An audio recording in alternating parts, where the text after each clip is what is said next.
What's up? All right, we should now be recording. Perfect. All righty, everyone. Welcome to Lunchbox Connections. We are so excited to have you here today. This is our second Lunchbox Connections of the semester. And we just want to say that we're glad you all came today. This is the biggest number, even though it's two, you all have topped the biggest number of participants we've had this year. So give you all selves a round of applause for joining us today.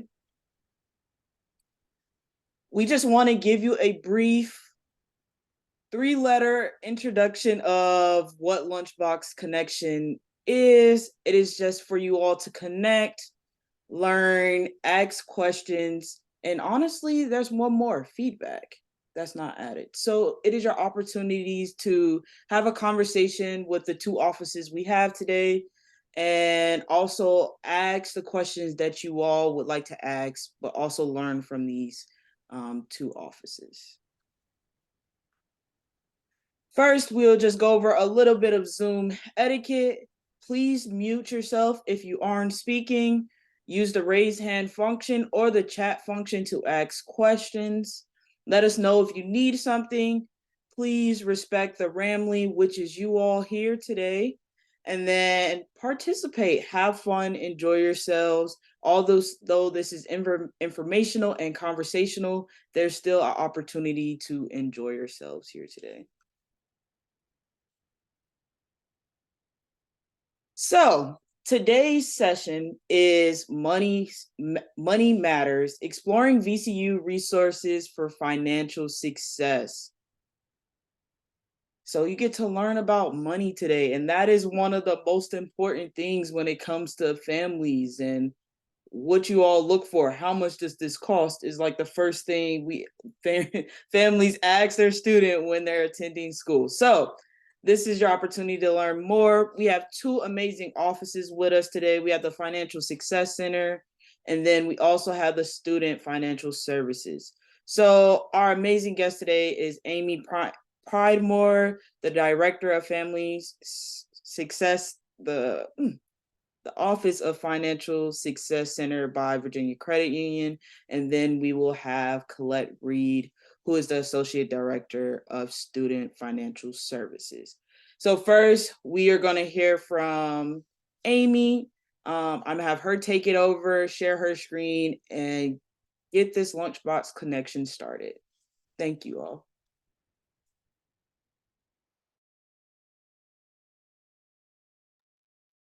Morning, everybody. I guess it's afternoon now.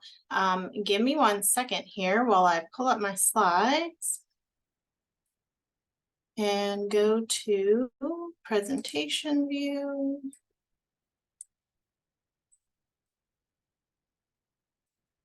All right, there. Can we see? Are we good? Fantastic. Well, thank you all so much for having me. As Nye stated, my name is Amy Pridemore. I am the Executive Director of the VCU Financial Success Center by Virginia Credit Union. I'm also an instructor in the Finance, Insurance, and Real Estate Department at the VCU School of Business.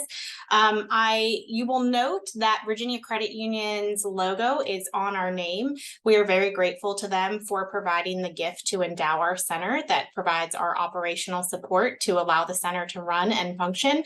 So as a common misconception, oftentimes people think that we are a branch of the credit union, but that is incorrect. I am a VCU employee. All of my students that you will hear about here in just a second are also VCU employees. So we operate solely under VCU umbrella, and we are just very grateful to the credit union for their partnership and the ability to provide financial literacy to our students here at VCU.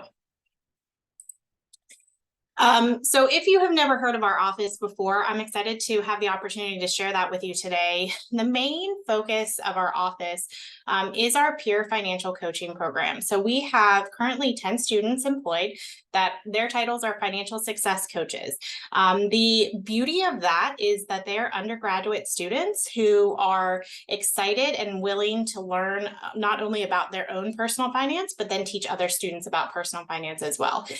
So they go through through an entire training program. We have the Association of Financial Coaches professional organization that provides training for them. They complete modules.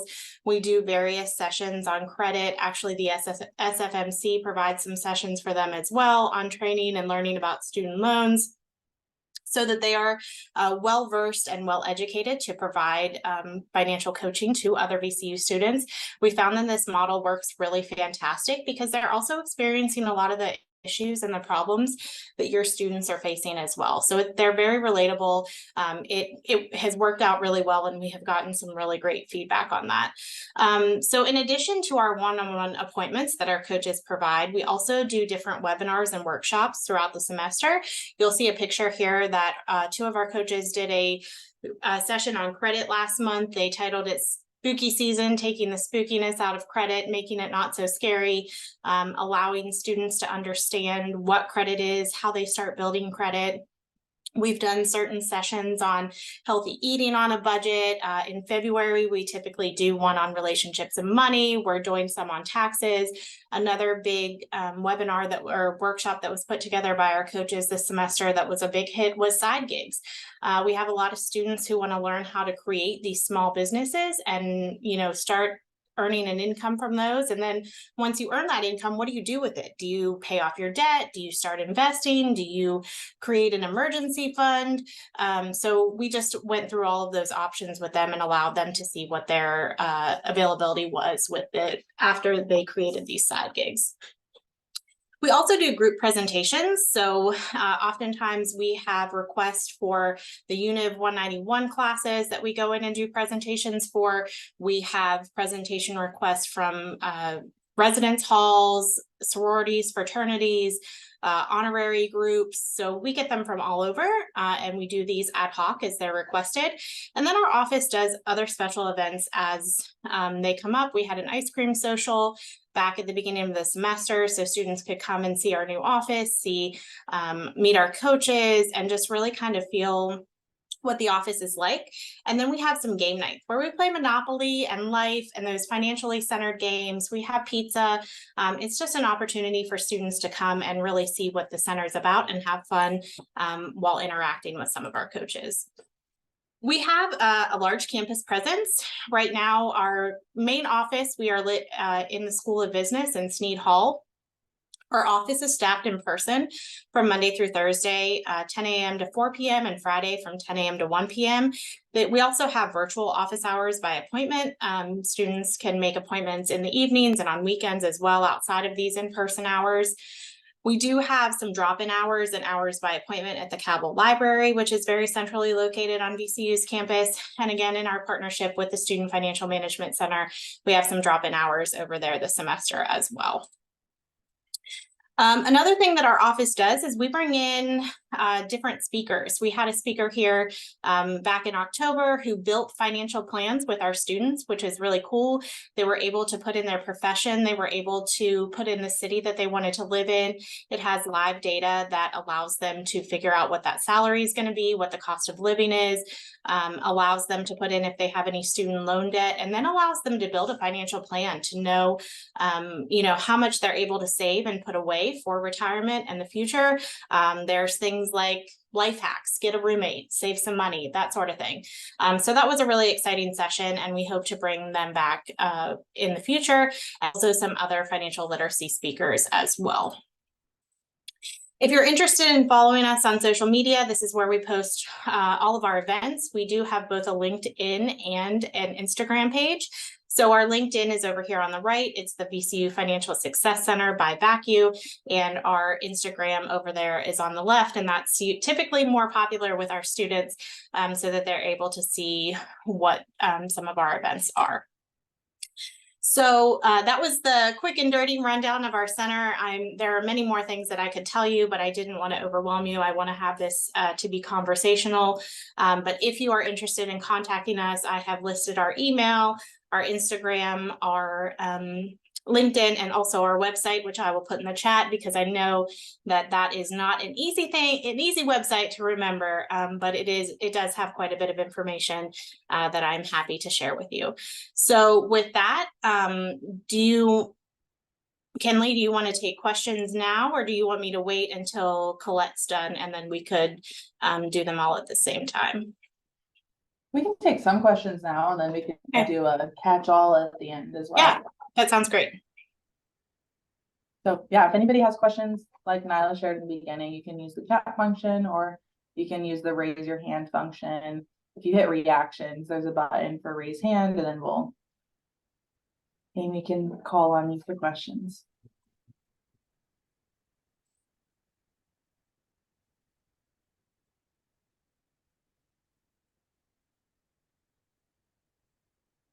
All right. Well, I guess with that, I will turn it over to you, Colette.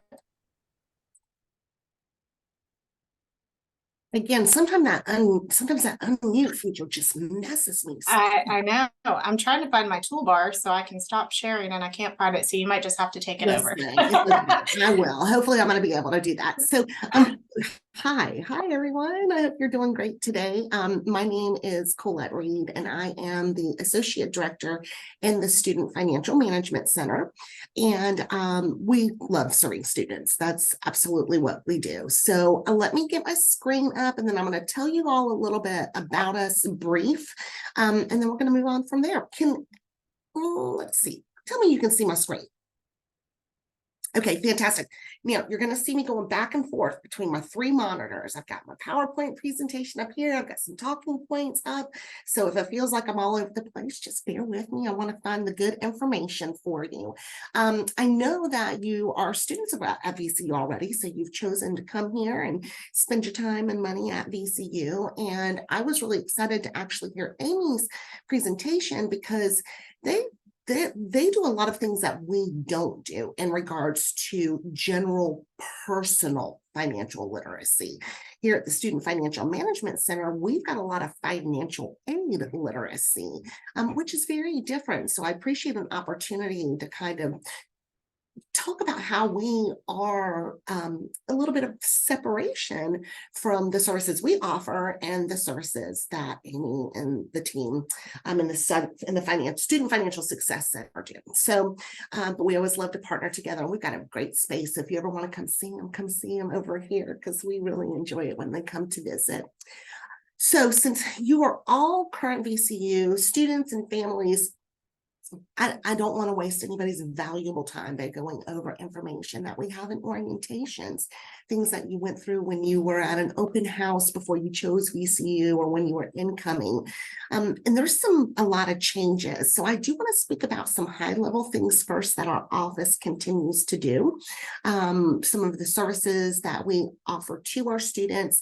I also at any time welcome feedback. So just please let me know. I'll check the Q&A or the chat frequently to see if there's, hopefully I'll remember to do that regularly, but we're going to check it to see if there's questions in there. And I also am happy to receive any of your feedback. So just briefly, I do want to mention that at the Student Financial Management Center, SFMC is what I'll be calling it today. We hope all of the students that are associated with the Monroe Park campus. We do not work with our MCV students, and each different school or study, or should I say field of study, is going to have their own individual financial counselor assigned to them. So for example, Corey Harbison is the financial counselor for the School of Business. We do have 4 counselors for the School of Humanities and Sciences. And we've got them broken down by program. So there's a counselor for Mass Comm and Psych, and then we've got one for the Life Sciences. So everyone should in their Navigate portal have access to who their financial counselor is. And through Navigate, you should be able to reach out to them by email, text. You can also schedule appointments with your counselor. And then I'm going to tell you about another way to contact us a little bit later in our lunchbox connection today. Another way that is new for us, how students can reach out to us. So obviously we help students establish different methods of payment to pay classes.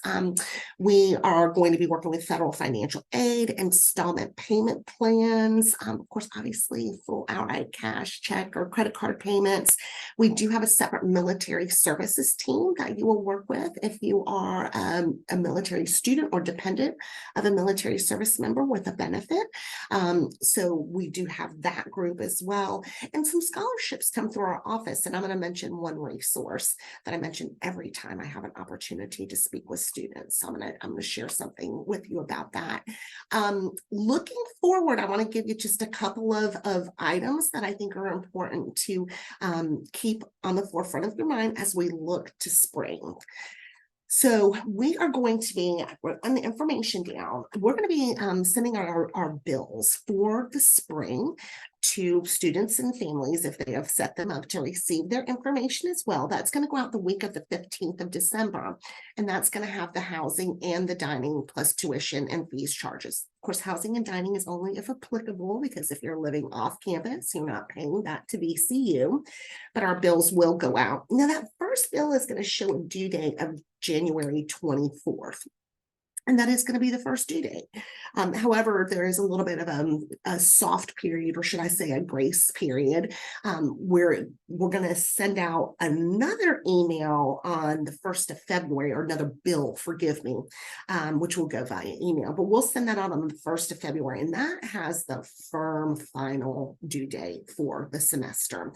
And that's going to be the 22nd of February. So I really want to just drive that home, that date home, because if students have a balance that is not covered by some form of assistance, whether it's a scholarship, financial aid, an installment payment plan, which I'm going to touch on in a moment as well, holds are going to be placed the following day. And so we really just want to make sure students are aware. We don't want to have enrollment holds placed on accounts, because we want you to be able to register as soon as enrollment opens up, so you can stay on track with your degree plans. So we can get you through to matriculation and graduation, walking across the stage. So that's something to keep in mind. Now, if you have any questions in advance and you want to make sure, I said, based on what I'm looking at, do you think I'll have any out-of-pocket expenses? You can always reach out to your counselors and schedule appointments. Anything that you have, we're happy to help with. And I saw a hand come up. Is it Sinu? Yes, thank you. My Hi, question Sinu. is, as you may be aware, FAFSA has been delayed this time. Yeah, we're going to talk about that. Okay. How is that going to impact for students' financial aid? Well, great question. And I will tell you that none of us are experts right now, not at any institution nationwide. We just learned some additional information yesterday. And so I'm going to share with you everything that I know. And so I'm going to pause, and I'm going to go ahead and step into my presentation. But I do want to just remind everybody about avoiding that hold the 22nd of February. So now let's talk about some information going on as we look into the 24-25 year. So as I was mentioning just yesterday, the Department of Education came out and said, we're going to have this 24-25 FAFSA ready by December 31st, which is the last day by law that the FAFSA can be released. And so they've said the 31st of December. Now, the FAFSA traditionally is opened up 3 months earlier than that on the 1st of October each year. So what we learned yesterday is that 31 December, the free app for federal student aid is going to open up. At that time, you will be able to complete it, and I'm going to talk about some of the differences this year, but the FAFSA will be able to be completed that day. We have learned we will not receive the electronic import of that information from the Department of Education until probably the end of January, which is going to limit our ability to package and offer federal financial aid and other aid that is related to the financial information from the free application for federal student aid.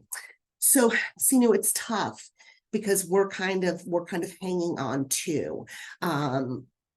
We are committed to doing the best we can, when we get the information from the Department of Education. We're doing everything. There's some modeling that we've been able to roll through. So we're trying to prepare as best as possible, but we have to wait to get that information from the Department of Education. I'm sorry, it sounds and it feels vague. And it is vague right now because we're kind of just hanging on to learn about additional information.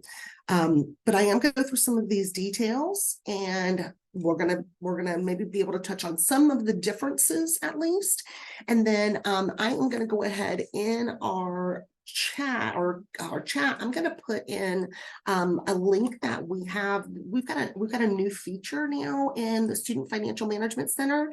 And if you cannot find an appointment with your counselor, if you are in Nova and you can't get down here to the Student Financial Management Center, you can actually join a Zoom that we have. It's a drop-in Zoom. I don't know if the link, I don't think the link is going to go over there, but I'll put the link in there as well.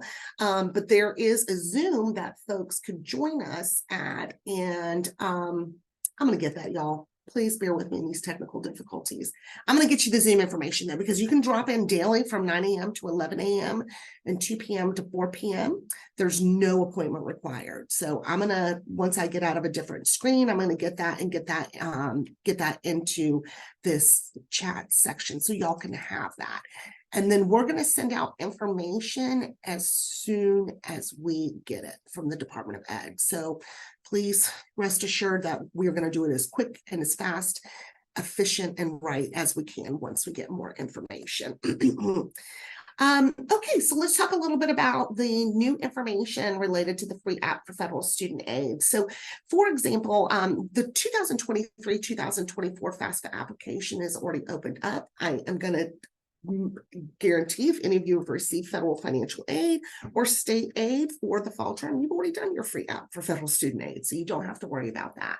But this application that is opening up in December is going to be for classes that begin in August of next year, so fall of 2024. Previously, when free apps for federal student aid were submitted, you would use federal income tax return information. That's the same. That's not going to change. Every parent, and we're going to talk about some of the changes that they have with parents as it correlates to financial contribution in just a moment. But everyone is going to have a federal student aid ID. Previously, if there was an individual who was required to participate and provide information on the FAFSA application, if they did not have a social security number, they could not sign it electronically. They'd have to manually sign a signature page and then send that into the Department of Education. That's no longer going to be an option. Physically signing those is going to change, but there is going to be a way that individuals who do not have a social security number can still establish an FSA ID, which is Federal Student Aid ID. Now, we know that we're going to find out how that happens when the FAFSA launches. We've seen a little bit of a demo on it, and it's going to go through. Y'all, I know I've been through the thing where I'm trying to confirm my identity, and it says, tell me which of these 5 addresses you've lived at, or which of these 7 people are family members. It kind of tries to authenticate who you are.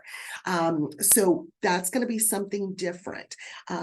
Previously, last year, 23-24, the FAFSA application did ask for the household size, and the household size included individuals, your siblings. If you had siblings in college, that was taken into consideration as part of the household size. This FAFSA simplification is going to change that to family size. And one of the changes that they are making is going to be not asking about the number of children in a family that are in college. So that's no longer going to be part of the Department of Education's calculation to determine eligibility for federal Pell Grants and for subsidized loans. in addition to state or institutional aid. Kinley had a question. So families can join the Zoom. Let me have a point of clarification though. If the student is not with the family member, we are going to have to confirm that FERPA consent has been provided by that student. So we absolutely welcome a family member to join us. And the first thing we're going to do is get your student's information, pull it up and see if we have consent to speak with you. In most cases, we're going to need a password that your student would have established at the time that they completed the FERPA consent. So we're going to ask for name, we're going to ask for password.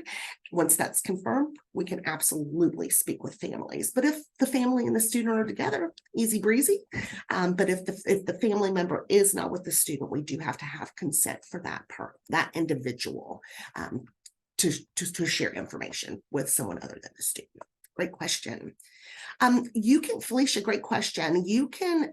I'm sure I can find a link, but Google VCU FERPA, FERPA. I typed it into the chat.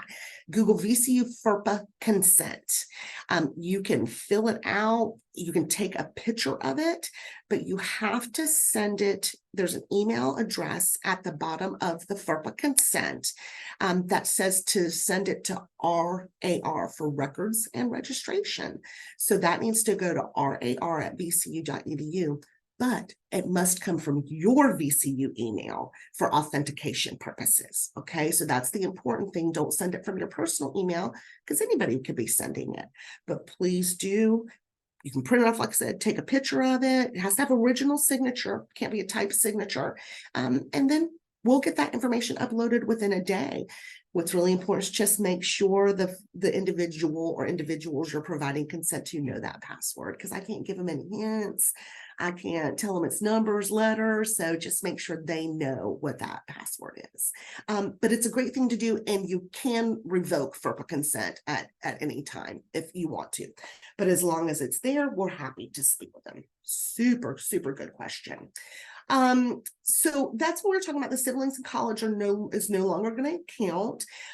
Every contributor, and we're going to hit on that in a moment, but contributors, basically they're individually providing financial information. And that used to be, we referred to the IRS data retrieval tool and information that we would transfer over from the IRS. And then every year prior to the 24-25 year, when the FAFSA application, folks were completing it, it prompted you to use the IRS data retrieval tool, but it was not required.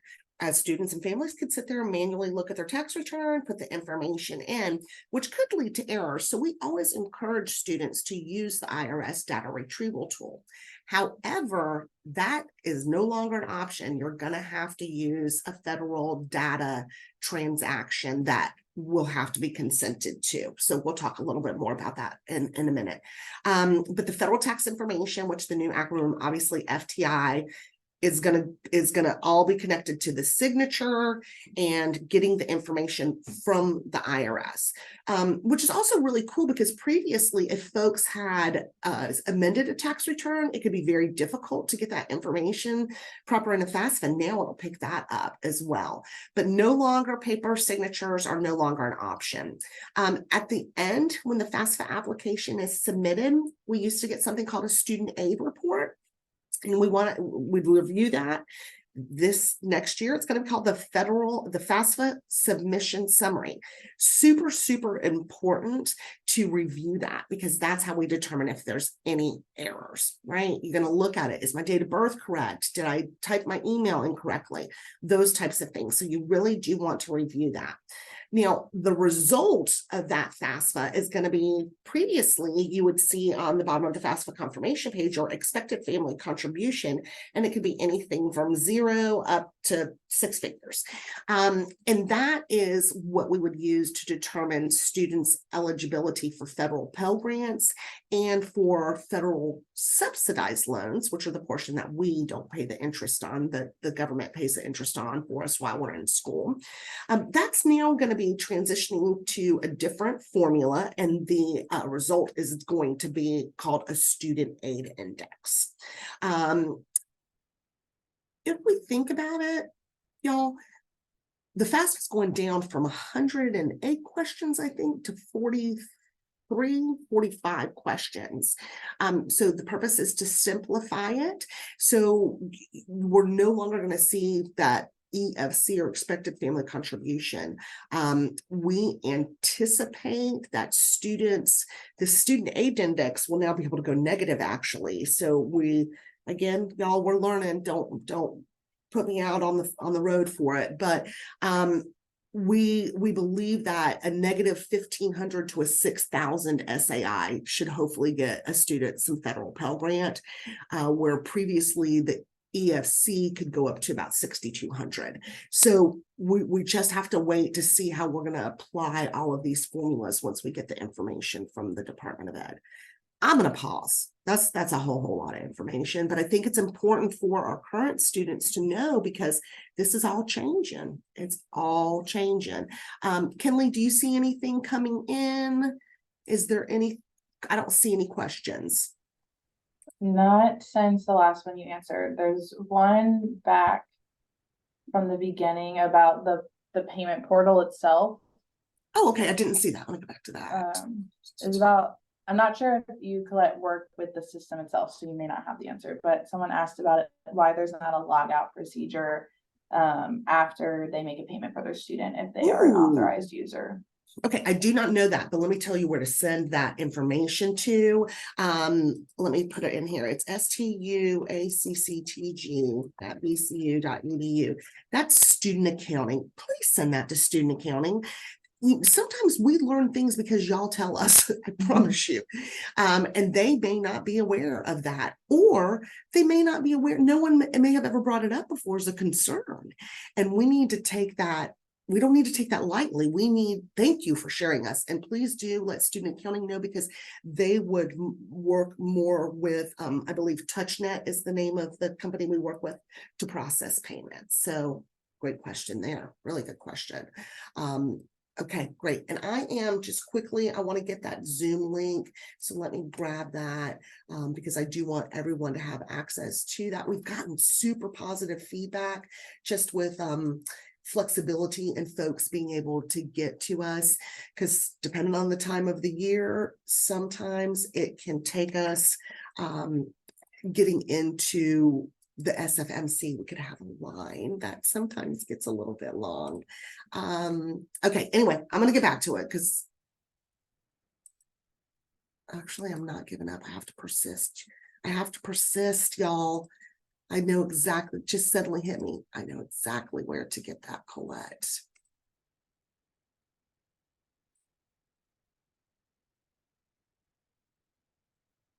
Okay. I just apologize. Kinley, will I be able to get that out to our attendees? Do we have a list of the attendees that I can send them that email with the Zoom link since I'm having incredible technical difficulties? Yeah, we can pull a list, I believe, from Zoom. And we'll share since we're recording it, we'll share the recording out widely. Oh, beautiful, so we can beautiful. also include it there. Great. And I'm asking my team to just say, literally, I said, someone send me the link to Zoom. So someone send me the link to the Zoom. Thank you guys for your resilience and patience with me.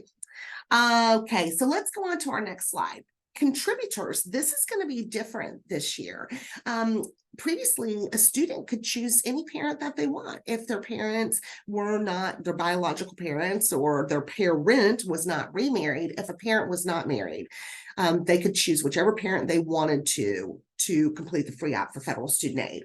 Well, now it's going to be a contributor and all contributors must consent. And I'm going to show you what the FAFSA is going to look like. That's a little bit different. But contributors who are going to be the students' financial support, themselves included, will have to provide consent to use the FTI, federal tax information. So that will have to be provided. Again, if we don't find Karen, we don't have a list. Karen asked, where can we find a list of SFMC counselors for the different schools? We do not have a list. You would just go in, the students individually would go into their Navigate portal and they'd be able to find their counselor for the school. So that's not something that we've got published anywhere, just in case someone was out of the office or they were sick or it would be a little challenging to maintain it, but please always feel free to reach out to your counselor and Navigate.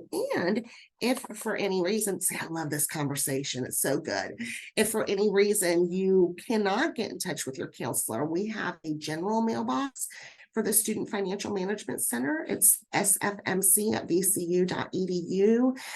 That box is worked and we're going to send information out to folks.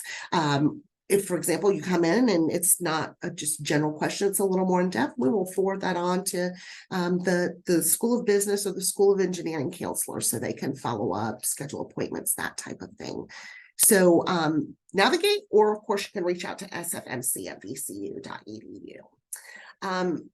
Okay, good question, good question. Okay, and I've got the link to the Zoom, so this is very good. Let me just get that. Okay, there we go. That's the link to the Zoom. Monday through Friday, 9 a.m. to 11 a.m. and 2 p.m. to 4 p.m. Of course, we are closed holidays and weekends, and we adhere to the university academic calendar.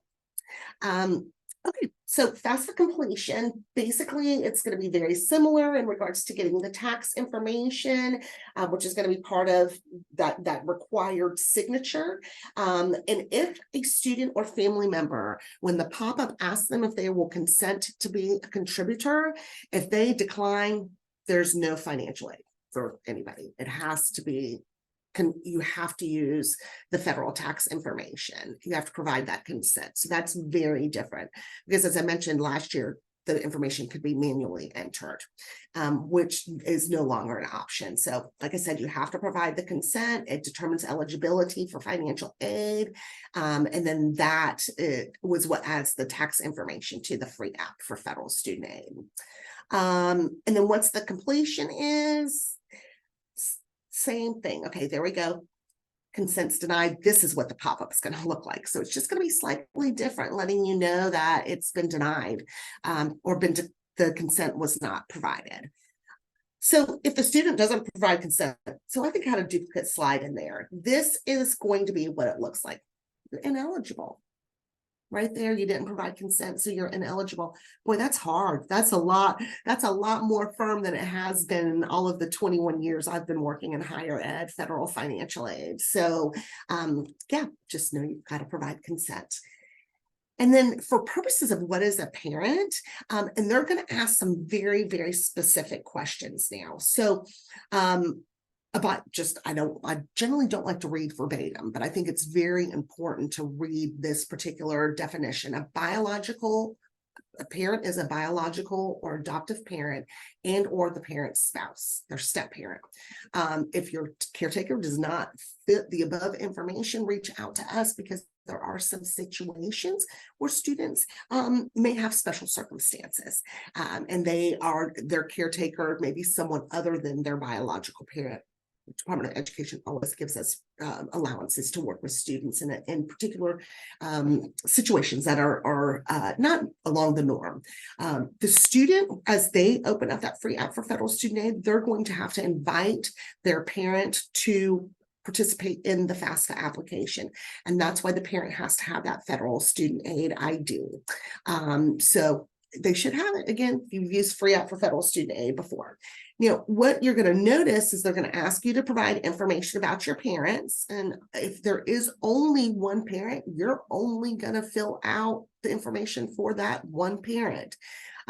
If your parent is married, it's going to prompt you to enter some of their spouse's information. So let's scroll on to the next screen. And this is where some things really are getting different again, I'm going to read this one verbatim, but which parent? The primary or custodial parent. So is it a primary parent or is it a custodial parent? And the kind of one of the differentiators I've been using is your primary parent, maybe your mother who you live with, and your mother is able to work in the home, be working for her family, not working for someone she's getting a W-2 from. And maybe they're receiving, could be receiving some alimony of sorts. That person is probably the primary parent. You're living with them, but it's not necessarily the financial custodial parent. So we're gonna talk about that. So a dependent student, you'll see they're gonna ask, are they divorced or separated? So this question is, are your parents married to each other? No. Do your parents live together? No. And then it asks about which parent has provided the most financial support. So that's when you and your family, if it's not your biological parents are married, or one of the parent or the parent that you're using is remarried. So that's gonna prompt you to kind of determine which parent. This is a good thing I do like about this new form, is it's going to kind of prompt you to answer the proper questions based on marital statuses. And then it has your parent identified, were they identified in the previous question to be married? And then it's going to open up some other items. So once you have that, it's going to literally prompt you, and it's going to ask you, when it says, are your parents married to each other? And if it says no, do they live together? No. When we go in to put the financial support, it's going to prompt you to put in that parent's information, and then it's going to ask you if they're married. And that's how it's going to go on to get their spouse's information. So you're going to put a parent in there, and then it's going to ask if they're married. And if they are, then they're going to want that spouse's information as well. So that would be part of their financial information for that household. That's a lot, y'all. Kenley, Amy, can y'all think of any questions that our participants today may not, think of, just because it's all so new? I'd just like to throw it out there. Has anybody got anything? Something maybe that is even more confusing than it already is. Awesome. Okay, so, and again, you'll see here the primary or custodial parent is the parent who provides the greater portion of the student's financial support and is required to provide their information and the applicable spouse's information on the FAFSA form. And the parent, of course, is going to have to provide consent as well. And that's why they're going to have that federal student, their FSA ID also. And if the parent does not consent, the student will not be eligible. So the student can provide consent, but if the parent does not provide consent, they would not be eligible. So both the dependent student and their parent would have to provide consent for the new FAFSA application. So listen, we just got the date. Can you tell once the date launch is announced? We literally got it yesterday, so we haven't even updated this deck yet. So we do know that it's going to open on December 31st is what they've shared with us. VCU is going to send out an email to our students as well, but I certainly think there's going to be a ton of information. I think we're going to see it on media. And Amy, we're not as cool as you. We don't have all the social media stuff in the SFMC. We want to be like the student financial success. I have a really great grad student this semester. I can attribute all of that to her. Oh, well, listen, I was feeling a little jealous over here. I had a little envy. But we're going to get you some information out as well, but really want to drive home, making sure your parents have an FSA ID. If your parents have not used an FSA ID previously because they weren't ineligible, make sure that they do establish that FSA ID as soon as the free app for federal student aid opens up, because we're going to need that. As I mentioned, if everyone is going to have to consent, and now what was the IRS data retrieval tool is going to be called the Future Aid Direct Data Exchange. Just, another fun acronym for us, because everyone has to use this FADDX tool. The tax return has to be submitted for 2022. So previously on the FAFSA application, the individuals who are completing it could say, I've already completed my tax return, will not file, or will file. If you will not file, we can get that information from the IRS through this Future Act Direct Data Exchange. So you still have to consent if you were not required to file. But if you were a will file, that's no longer going to work, because we have to get the information from the filed 2020 return from the IRS. So some changes. If you were a student who was Pell eligible in 23-24 and you had multiple siblings in college, and you have the same amount of siblings in college next year, your FAFSA, the eligibility could change in regards to federal Pell Grants and that subsidized loans. We just don't really know what that's going to look like yet. If, last year it was considered if a family had 3 students in college, that was part of their financial calculation in regards to financial strength, and that's no longer a part of it. So that could impact some students, and we are here to talk through that with you to see if that is what happened. If you're like, I got a lot of Pell Grant last year, well, let us go in and kind of check some things out with you to see, was it just a reduction in income, which happens. And I do want to pause here to say that if your family, if someone maybe was not Pell eligible, but there was a reduction in income mid-year, the Department of Education does give us allowances to be able to review to see if someone would now be eligible for federal Pell Grants.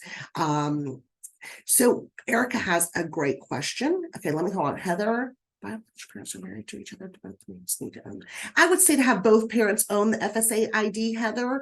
I would have, they're associated with one social security number, so they do need to have their individual FSA ID. My understanding, though, is that only one parent is going to have to sign it, but we'll encourage you to have both parents do it in case mom starts it and dad has to finish it or something like that. So we're always going to encourage them. It's not a joint FSA ID. It's based on your social security number or date of birth. So I hope that answered that. And where can you find the consent? Super question. Someone asked, where can I find the consent for the FADDX? You're not going to have to find it. It's going to be part of the free app for federal student aid. So that is it's not going to be anything we have to go look for. The consent is going to be implied through the application.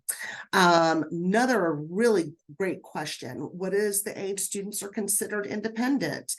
Lisa, you've always got good questions. So currently it's the age of 24. So the free app for federal student aid is going to take students through a series of questions that asks, obviously, it's going to already have the date of birth, but it's going to ask you if you served in the military. Are you married? Do you have any children that you, as the student, provide support for, more than 50% of their support? Or do you have a dependent other than a child, and your own child, a niece or nephew, that you provide more than 50% of their support? Did you have a bachelor's degree? Those are some of the questions that determines your independent status. But if you have not yet reached the age of 24 years old, and y'all, this is the craziest thing, as long as I've been in higher ed, again, 2+ decades, you can be completely self-sustaining. You can pay your own bills. You can have your own apartment, car insurance, car payment. You can be sending money to family. The Department of Education does not care if you are able to do all of that on your own. Now, I will say that if someone is a dependent student based on age, and there are special circumstances with their familial relationships, there are some special circumstances. So always know, y'all, if things are like, wow, could this change? How does this change in my life change this? Or how does this change in my parents' life impact my financial aid? Reach out to us, because sometimes we saw it, and during the pandemic, folks, their income was changing left and right. And so if there are reductions, if there are familial issues that are going on just regarding relationship, reach out to us, and we'll have a confidential conversation to see if there are any other resources that students can be considered for. But the standard is 24. So tons and tons of information, right? It's big. It's big. There's lots of stuff going on. I mean, we're very excited about it. Some students who weren't Pell eligible, we understand will be Pell eligible. So it's just going to be very interesting to see. But my best recommendation is just to complete the FAFSA application as soon as it opens up. And then this is the other big thing that I want to drive home, and I'm sure that Amy's team also talks with students about this, but the RAM Scholarship Hub, I'll tell you, the number of scholarships available can change from a Tuesday to a Wednesday morning. I will encourage students to check the RAM Scholarship Hub at least twice a month. I've seen it truly when I'm bringing it up with students just to kind of show them where it's at. I've seen it go from 1 page one day to 5 the next. So I will encourage you to definitely let us know, to definitely take advantage of the RAM Scholarship Hub resource. It's a great option out there. And I think the other thing, and if you attended an orientation or an open house with me, you heard me say this as well, please do not overlook the $250 scholarships. Don't overlook the 500s, the 750s. We all like the big ones. Who doesn't want $2,000 or $2,500, right? But if you take a step back for a moment and look at those smaller ones, first of all, they're going to, in most cases, 500, 750 word essay, which is 3-5 paragraphs max, and they add up. I was in an open house just this week, and I told them that I had a student this semester who had so many of the little 250s, 500s, 750s, 1,000. She had $9,250 in scholarships that came in, just adding up. So don't overlook the small ones. I think that is a fantastic resource that we forget far too much. I'd say the other big tip that I have to share in my first lunchbox connection, I don't know, maybe y'all will invite me to come back, Kenley, Nyla, we'll see. But I'm just excited to be able to be here for you. Does anybody have any feedback for us? We are always trying to, look at how we can do things differently. And if so, let me know. I know that this may not be the forum that you feel like you want to, spill anything out there, but I am putting my personal email address in the chat. That way, if you have any questions or feedback for me, please send it out. I'm happy to help in any way that I can. Love student feedback. And just know that we're here to serve you. To recap quickly, we're open Monday through Friday from 8 a.m. I'm sorry, I lied, y'all. I didn't mean to do that. We're open Monday through Thursday, 8 a.m. to 5 p.m. And on Friday, we open at 9 a.m. to 5 p.m. We block out a whole hour for training each week for some recurrent training. So that's the only difference. On Fridays, we open up at 9 a.m. And then you can meet with us via Zoom, phone call, in person. We've got the drop-in Zoom available now, which was well received. And I just want to thank you, students and families, for your patience with us. This is the first year we're full back on, really, since the pandemic is over, and our traffic has picked up tremendously, as in all of the other departments across the university. And we're trying to do everything that we can to serve y'all in a timely fashion. We're doing our best, but your feedback is valuable. So we really appreciate that. And I thought I put it in there, but I sent it to only one person. Let me make sure I get this out here. Yeah, so for feedback, please do send me, give me accolades and feedback. I check my ego at the door. So I take the good with the bad. So I only fail forward. So I don't look at something that maybe wasn't done right the first time or could have been done better. For me, it's a fail forward. It just makes me better. So please give us any information you have. Kenley, I said a whole lot. Naya, I said a whole lot.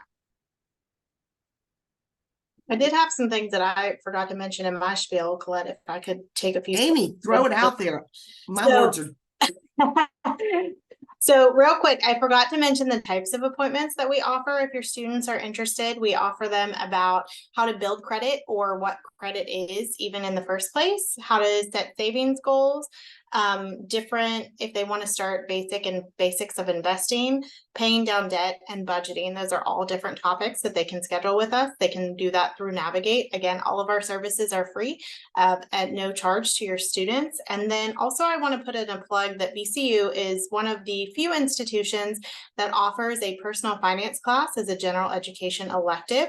So if you or your students are interested in learning more and having a full deep dive of a semester to get credit, they have to take those general ed electives anyway, right? So you might as well learn some personal finance things while you're taking that as well. So I know it's registration time, but the class is called FIRE 201. It's personal finance, and it is in the business school. And we offer it online, asynchronous, in person, online, synchronous. We have all the options, so it's definitely available for all the students if they would like to take it. You don't have to be a business major; you can be any major to take this class. So I just wanted to put those two plugs in there as well. And we're always open for feedback. I would love to know if there are certain topics that maybe we aren't covering that your students are really interested in learning about. We'd love to include those if they're ever interested in, maybe a position. We do hire students within the Financial Success Center as well. So those are options as well. And I will also put my personal email address in here if anybody would like to contact me as well. So thank you for your time today. All right, thank you all for attending. We actually have 2 minutes left. So does anyone have any last minute questions or thoughts for Colette or Amy before we close out? Also, this recording will be sent to everyone through our platform, our family program platform. So don't worry, you will be able to get it if you forgot any information or you found something interesting that you want to go back over. Someone asked, what was the finance class called again? The acronym, I'll type it in the chat. The acronym is FIRE 201, but it is personal finance. That's actually funny. FIRE. It stands for finance, insurance, and real estate. That's our department. So that's what FIRE stands for. Yeah. All right, everyone. I hope you all have a great rest of your day. Get some lunch, get some coffee, and kick out the rest of this day. Y'all have a great day. Have a great Thank you. day.